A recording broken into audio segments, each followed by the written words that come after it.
I'm the scat man. Yo, do, do, do. Skimmy, dimmy, ding, yo, do, do, do. Yo, do, do, ba, ba, ba, ba, bee, ba, ba, ba, ba, do. Ba, ba, ba, ba, do. Wee, ba, ba, ba, ba, do. Ooh-wee, Wednesday. Let's go. Welcome to NHL Puck Props presented by Bet99. Josh Inglis, Carlo Koliakovo. Good day, sir. Lots to catch up on. It's been since last Thursday. Happy to see the pumpers there in the chat. This is non-scripted, and this is I have such a funny story from Saturday. What was Saturday? Like this it was this Friday. I went out for spicy hot pot with my family. Taiwanese wife, she loves spicy hot pot. Yeah. It was in Mississauga. I drive back down to Halton Hills. I had to poop for like 30 minutes, and you should have seen straight face Josh getting like, I thought I was like in a war. Yeah. Like getting red home. lights. You're like, oh my god, no! It was the worst. But to make it even worse, I got a new neighbor, and I finally make it home. And like the kids are like, we're almost here, and I'm like, don't install that false hope into me, because almost here is dangerous, right? Almost here is dangerous. West Coast Hockey says too much. But the joke is, I had to go, and the neighbor, my new neighbor, was coming out of his door, and I have yet to meet him. Oh, and he's like, "Hey, what's going on?" So yeah, it was going to be like a Larry David moment where it's like, I can't talk to you, Tom. I can't talk to you. I don't know why that. Now, I'll be right back. Yeah, just wait right here.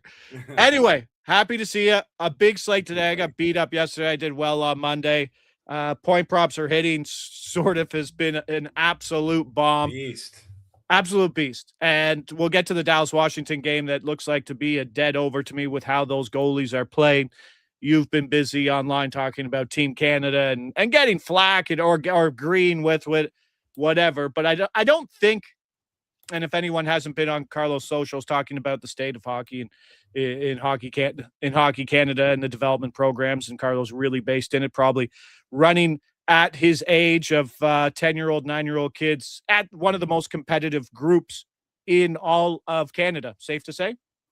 Yeah, I wouldn't say it's a Hockey Canada thing. It's a minor hockey thing. That's sorry. Okay, exactly. Developmental hockey in Canada. Yeah, and look, my message wasn't directed at specific associations. It was directed at the parents. Okay, because there we go. Clean it up. There needs to be sort of more education to the parents as to what the right strategy and the right decision should be, that they should be focusing on, right? It's not because, again, like the cost of youth sports is expensive. It's not just hockey. Hockey's a little bit more expensive because, the equipment's more expensive, but youth sports in general, it's expensive. I mean, you coach a youth baseball team. I mean, I coach baseball because I don't want to play hockey for my kids.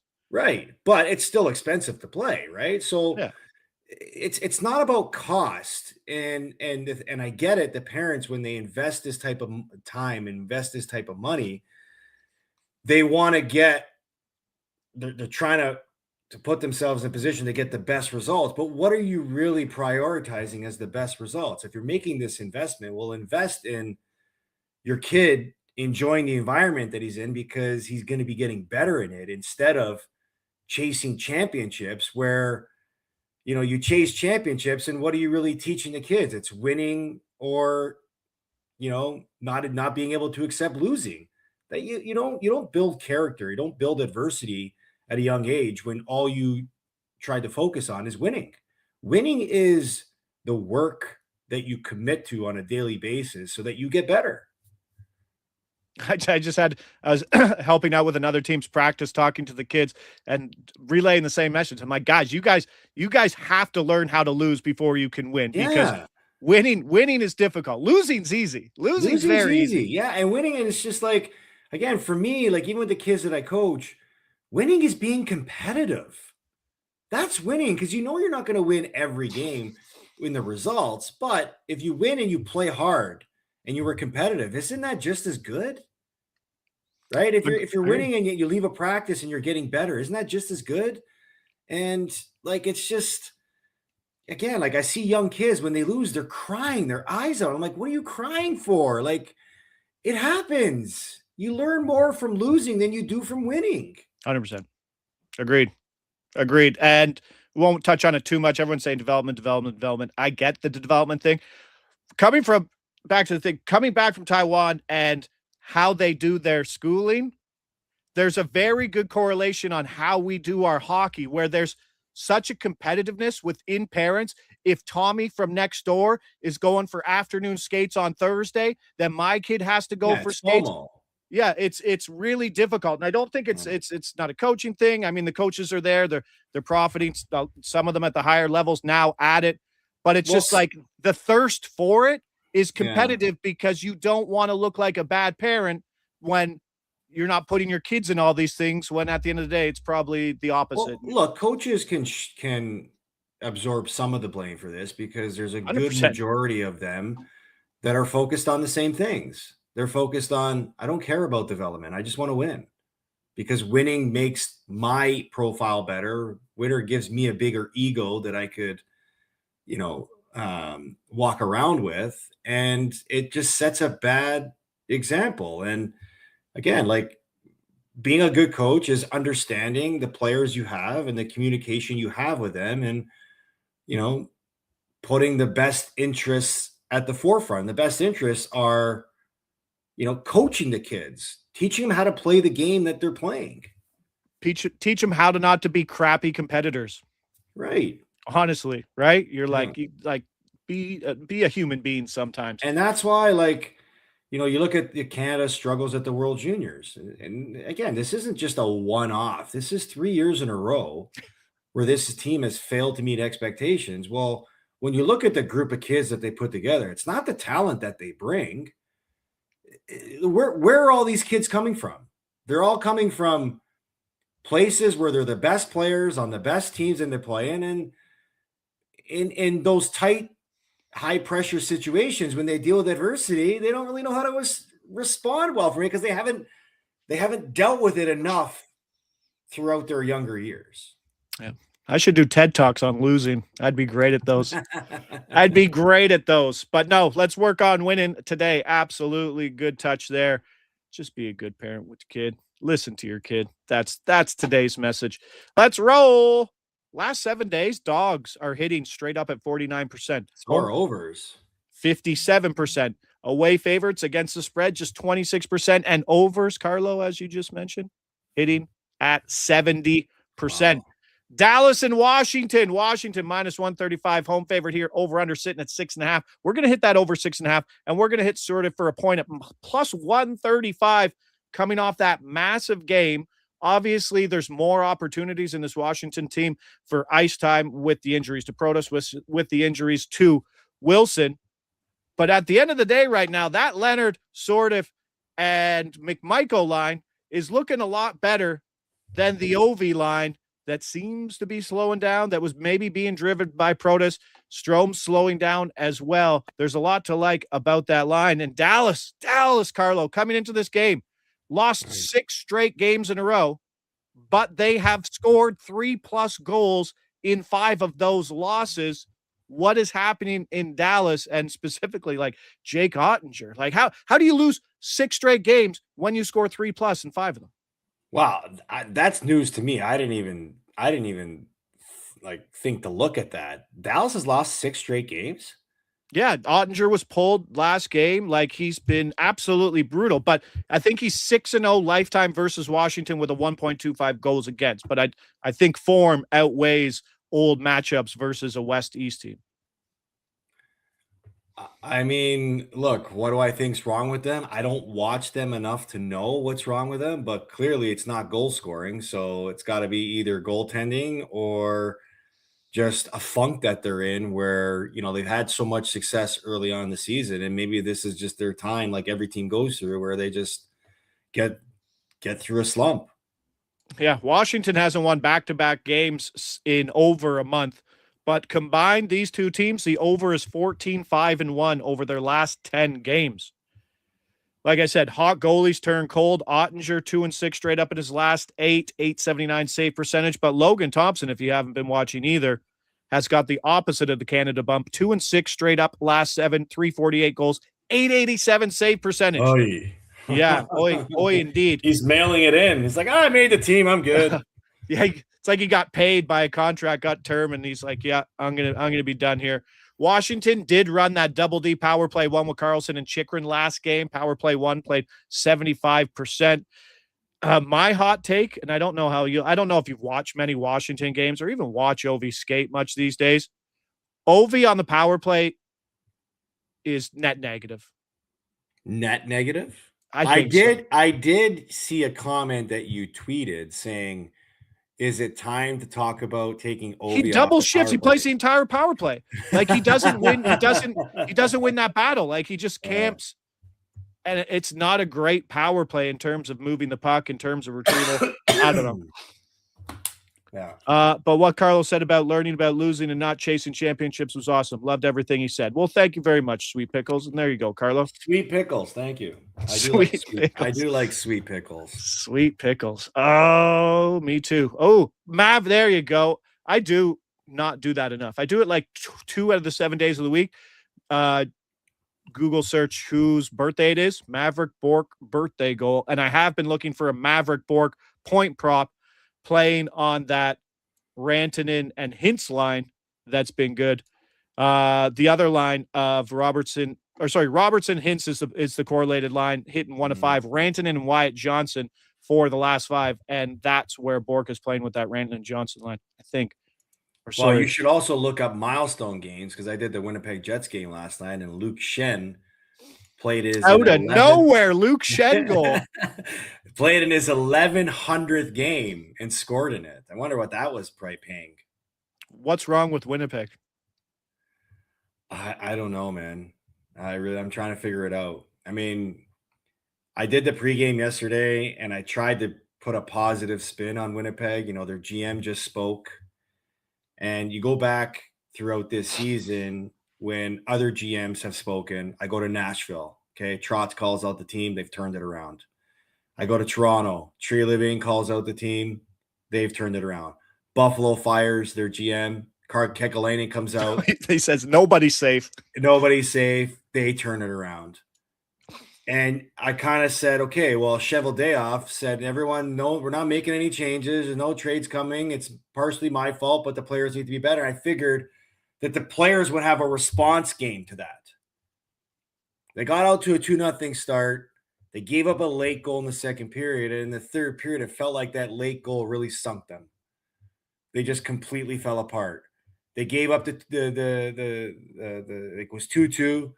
They scored with like 3 minutes left to go up 3-2. The next shift, they gave up the tying goal, and then in overtime, they took a penalty and lost. And so it just feels like internally, this team is broken. There's no belief of them doing the things that they need to do to win. I remember last year, like their identity was 4-line team, tough to play against, good defensively, Hart Trophy goaltending. They had all those recipes. They got none of that this year, and their power play isn't even that operating that good. So they're just a broken team right now. Captain Adam Lowry's out there trying to fight, trying to stick up for his team every game. It seems like. Is it back-to-back games with fights or no? Or just the one? No, just last game, just the 5. Just last game, yeah. But yeah, there's nothing to like in Winnipeg, and I was upset with my Iafallo coming up short. But Jets are awful. It's just the way it is. They could be early sellers. Why not? Calgary and Montreal. Let's go. We go Backlund, Coleman for a point each, plus 300. I've been priced out. I'm priced out of the Demidov line. I'm priced out of Demidov, Slafkovsky, and Kapanen, because you're not getting any value on them. I think they've been that good that they finally caught up to what they were. Calgary's first road game after a 5-game homestand where they went 3-2 straight up. Guess what? The Flames are garbage on the road, if you didn't know. 6-15 straight up on the road this year. Montreal, 1 regulation loss last 9 games. This is a team playing with confidence, but they're also coming home for the first time after a lengthy 7-game road trip where they went 4-1-2. I know mentally players and coaches break up the season in blocks, right? Like a 7-game road trip is like on the calendar. You look at it like that's a big one. How does a team reset and refocus on another goal coming off that 7-game road trip? It's like 7 games is a big one, right? Yeah, of course it is. But I mean, I'm going to use a Maple Leafs reference here. I just looked at their schedule this month. They play every other day. They play like 12 games in the next 22 days. Sorry, 23 days they play. So I think coming off of a road trip, there's that, you get to sit back and sort of 100%. exhale a little bit. Yeah. But then when you look ahead at the schedule in front of you, you're kind of like, I can't really exhale that much because I got a lot of hockey to play here over the next little bit. And I know you're a guy that likes to follow people to get practice lineups. Yep. I can't imagine many teams are going to be practicing a lot this month. And that's what you're finding. You're finding a ton of optional skates where it's just Right. guys who are working their way back into a lineup. Right. You're not. It's optional skate season. Yeah, it is. And it's going to be this whole month because of the condensed schedule. Like Seattle plays 17 games this month. Holy crap. So somebody was telling me, I think it was my producer telling me, that the St. Louis Blues have a whole week off next week. I got to look this up because this doesn't make any sense. Nobody even has 2 days off. Schedule. Road trip is really 5 games. 2 were before. Yeah, Okay. I don't know what he's talking about. Thank you, Jonathan. They don't have a whole week off. Yeah, Montreal. Montreal is it's a 5-game road trip with the break in the middle of it. Sure. Okay. I get it. It's still a reset. It's still on the calendar. Yeah. I get it. But at the same point, it's Calgary coming from a lengthy homestand to go on the East Coast road for a team that's bad on the road. Montreal's rolling 3 goalies. Yeah. I don't know. Someone in the chat, did they say Fowler is confirmed? Because if they that would be surprising if Fowler's confirmed because they had Montembeault on Sunday. It seems like a Dobish start in terms of it should be a Dobish start. Yeah. Because Fowler played Saturday. And Dobish is coming off a win, so I don't know why they would sit him 3 games unless they're in a situation here where they know that Montembeault is still their number 1, and they want to get Fowler more starts before they make a decision on him. I think maybe they want to get the 10 with him and then decide, okay, are we keeping him up or are we putting him back down? Because Dobish has been their best, most consistent goaltender all year. You can't just not play him. Well, it's been a team plagued by goalie inconsistencies, obviously, all year. Right, but since Fowler got recalled, yeah. So they had a lot. So they're what, 8? 279 goals against, 4-3 straight up in his last 7, but an 883 save for Dobish. Who's this, Dobish? Yeah, yeah. But what I'm saying is, there was a stat I read the other day because I was doing the game Saturday. And we looked at, because we were trying to do the goaltenders. You did the Binnington shutout game? I did. Crazy. Great. He was unreal that game. I'm like, wow, Binnington, hey, maybe he's coming around now. He got named and he's finding his game. But since they called up Fowler, I think Montreal's record, I think after Sunday is like 9-3-2 or something like that. So what I'm saying is that the message has been clearly received from the Montreal goaltender saying, hey, up until that point, we haven't been living up to our standard. Now you're going to give 3 guys a chance to compete with each other and make sure that you're getting each guy's best game when they're in the net. And it's helped turn things around for them. Amazing. Let's go. Bobby Newport saying great double hits last week. Thank you. That was a good run. Yeah, you had a good run there, man. And we go again today, and we'll get to it. I think I got a good one today as well. Dustin Wolf's played 6 straight. He could cede the crease to Devin Cooley, who has seen the over hit in 4 of his last 5, but just 2 games since December 4th. So they paid him and they haven't played him much. Still no Montreal Tessier Point, who will be representing Team France at the Olympics. And that guy might have to play 26 minutes a game, I would think, when you're looking at that lineup. He's seen 14 to 16 minutes on that top line right now, but is it that top line? Because Demidov, Slav, which is hit in 3 of the last 5, has been an absolute bomb. And over the last 30 days, Slav leads all Montreal forwards in points. with 6 goals, 10 assists, while Lane Hudson quietly 21 points over that stretch, multi-point games in 8 of his last 13. Wow. Absolute stud, and probably playing with a chip on his shoulder the rest of the season. Still can't believe he didn't make the American team. I know. I do want to get to this. Let me know, overblown or not overblown. Zane Parek's comments about, I mean, it's Robots? funny. So it was probably a long conversation, right? It wasn't like, hey, what do you think about this? And you know what I mean? It could have been taken out of a longer conversation. Yeah, I was taken out of context. What's it like with him going into that locker room with the vets?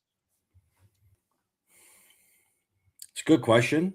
It all depends on how that message was received by that locker room. And I don't think what he said wasn't taking a shot at the players or the organization. It was just addressing the way he feels about the things he can say in that market. Where, when he was at the World Juniors, you saw the personality come out. It felt like he could just sit there for like 5-10 minutes and have just a normal conversation with people of the media. And then in Calgary, the reason why he said robot is because when you're there, they want you to say as least as possible to bring the least amount of attention to the team. So that's why he used the robot, and it was just taken out of context. I know there was reports saying that Calgary wasn't too pleased with what he said and stuff like that. This is a young kid, okay, learning how to mature a little bit at the pro level. He did walk back his comments. He probably should have chosen, a different word or a different way to say it. He's probably regretful for it, but at the end of the day, if the kid can play on the ice, you're going to teach him how to grow up to be an adult off the ice. But it's his play on the ice that's going to determine how he meshes back in with that locker room. The only person I think that got in more trouble with some talking was looking on Twitter the other day, and Joe Bowen almost got murdered for making a joke about climate change. Oh my God. I was reading it. I'm like, if you're in here commenting on Joe Bowen's tweet, like, oh man, just regardless of political affiliation, keyboard warriors, man, get a life. Yeah, get a life. People have no sense of humor anymore. Oh my goodness, jeepers creepers. Let's go, Ottawa, Utah. Ottawa plus 105. This is where I'm dropping today's double-double. I want to see some skating lines first because Ottawa did mix things up late in their game when they were trying to come back. They loaded their top line. But if Giroux and Stützle are together and Logan Krause is still on that top line with Schmaltz, you get Giroux and Stützle, Krause and Schmaltz right now at plus 750. And Bet99 is going to give us a boost on that one after. So that's a really good double price. Nice. Ottawa is booty cheeks. Nell Dog. So booty this is another booty cheeks. That's but I want to make sure that Giroux is there because it's Giroux, Stützle, and Zetterlund. Zetterlund doesn't have a point prop open right now. If you're Ottawa and you got something, I think this is the opening first of a little 2-game road trip, and you got Colorado on deck, does that make today's effort more? In normal circumstances, yeah, I'd probably think so. I mean, it's a look ahead game, right? This is your normal trap game. It's like, oh, we got the bigger opponent, better opponent coming up in the next game. But you need to get a point tonight. Yeah, like the state of the Ottawa Senators right now, they can't be looking ahead at all. They need to get points, and they need to take every opponent that they're playing serious. Utah returns home after a 3-game East Coast trip, 2-1 straight up. Mammoth 9-7-1 at home this year. Ottawa coming off a 5-3 loss to the Red Wings, but won the expected goal battle. Levi Merilainen was pulled after 20 minutes. He is a bottom 10 goalie in terms of goals saved above expected per 60. He did get a couple wins out of the break, but this is still a very bad goalie. And with Linus Ullmark still away for personal reasons, what's happening in a locker room where you're like, that maybe knows that we had to run Ullmark for like 80% of our games, and this is not our goalie. And it's maybe not a question for Levi, or maybe he's just not a league. That's a tricky way to position this because only Ottawa knows what Linus Ullmark is away from the team with, right? I mean, whatever he's struggling. So if it's something that, it causes concern for the players, they understand it. And the players' next mentality is, hey, okay, we just got to deal with what we have. We got an NHL goaltender. We got to find a way. He's got to find a way to elevate his game, and we got to find a way to play better in front of him. But the longer that goes, much like the coach bump type of thing, the longer that goes, the more the levee can break in terms of, oh, Jesus. Yeah, you said it. But that's it, right? You can only be confident for so long and maybe play above your numbers before you're like, Jesus, Yeah, but it could go the other way too, right? Like if the goalie goes in there and stands on his head and helps you win a big game, now the feeling in the room becomes more uplifting and you're like, okay, maybe we can do this. This guy's going to come to play. We got to come to play. You got a chance to do that in Colorado in the next game too, right? Right. You pull that one off, you could certainly change the locker room. But yeah, I do like the double stack there. Waiting to see the lines before I send it in.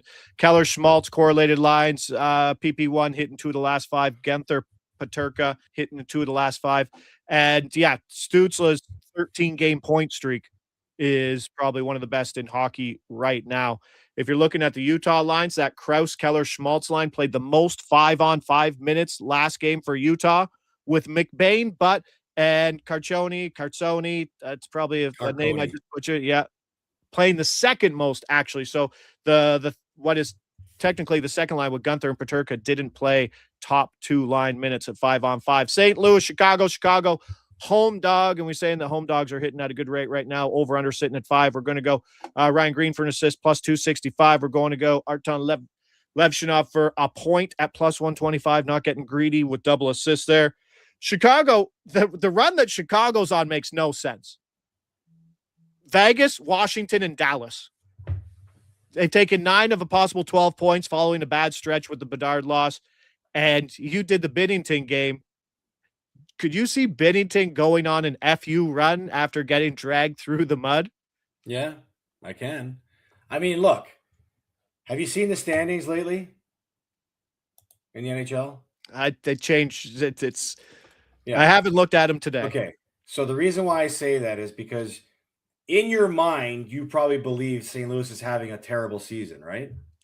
No, it's the West has turned into the East again, and now everybody's available. But your first impression of thinking who the St. Louis Blues are is they're a bad team, right? They are. They're 3 points out of a playoff spot. One of the worst offenses in all of hockey. Sure, they might get. I get it, right? So if Binnington can build off of that game and turn into Jordan Winnington, now the Blues are back in it. But they've been having good goaltending with Joe Hofer. Right. Have they won many games? No. Goaltending, confidence in your goaltending can change so much of the team in front of you. Look at the Maple Leafs. Okay. Crazy. Early on in the season, couldn't get a save from anybody. Joe Wall comes back. He brings great goaltending. Now the team in front of them is allowed to play with the structure that they want to play with. They're playing good hockey now. Right? Yep. Goaltending is a huge part of every team's confidence. Look at Connor Hellebuck. MVP. That's the perfect example. Right? Anyways. Bertuzzi coming off the hat trick, points in 3 straight. That's why I like Green for the assist. Just feed the guy on your 5-on-5 line coming off the Hattie. Chicago running 3 lines evenly at 5-on-5. The line they're not running evenly is actually the Tuevo, Lardis, and Moore line, playing far less than the other 3. Something to keep an eye on. Probably don't want to play the Tuevo point prop. Levshinov playing 24-plus minutes right now, points in 3 of his last 5. That's where I'm taking it. And St. Louis is just not a team I really want to stack. The only correlated power play lineup is Buchnevich and Snuggerud, but things can always change. San Jose, the battle of the over team versus the battle of the under team in the Kings. Kings minus 270. That is a very big price that I would not pay for LA, especially with San Jose. I don't think back-to-backs fucking mean anything in this schedule, Carlo. Everyone's playing 3 and 4. Like back-to-backs aren't that much of a difference these days. Yeah, I couldn't agree more, man. I mean, and everyone's dealing with injuries too, so everybody's gassed. Like it's one of the toughest schedules that the NHL has seen in a long time. We're going over 6.5. You got a 6? I want the 6.5. I don't want to pay the juice. Going to take over 6.5 plus 110. Kempe Laferriere assists, double assists, plus 425. San Jose broke some hearts. Didn't get enough Columbus points on stacks yesterday. That hurt. Kings took 4 points versus Minnesota. It's not really a home and home because they played both games at home.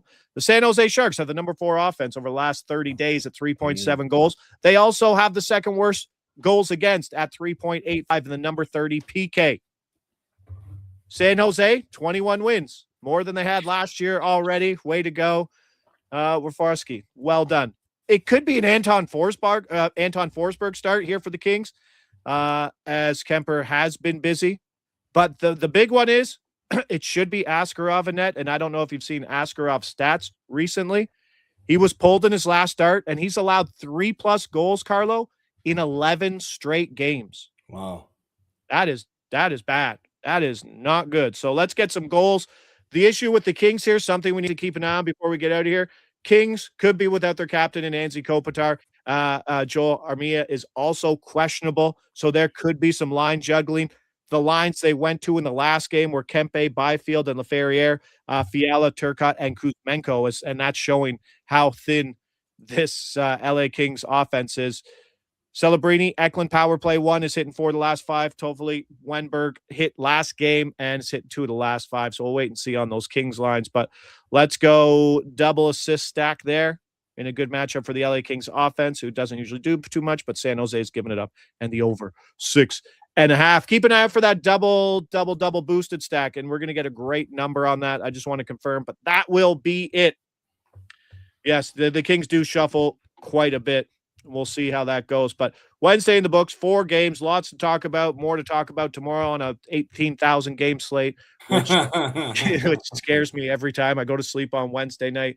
Also watching True Detective season 1 for the second time in my life, maybe the best show ever. Matthew McConaughey's performance on that, unreal. Okay. Have you not seen True Detective? No. Oh, it's a good one, bud. Is it a TV show or a movie? Yeah, it's a HBO show from 2014, I believe. Okay. All right, pump up those likes. Hit that hype button if you're heading out now. Plays are down at the bottom. As always, be back again tomorrow. Josh Inglis, Carlo Koliakovo, NHL Puck Props presented by Bet99. Signing up there for the first time. Use the code COVERSNHL. Keep an eye on that double-double. We'll see you. Enjoy your Wednesday. Ciao. I'm the scat man. Yo,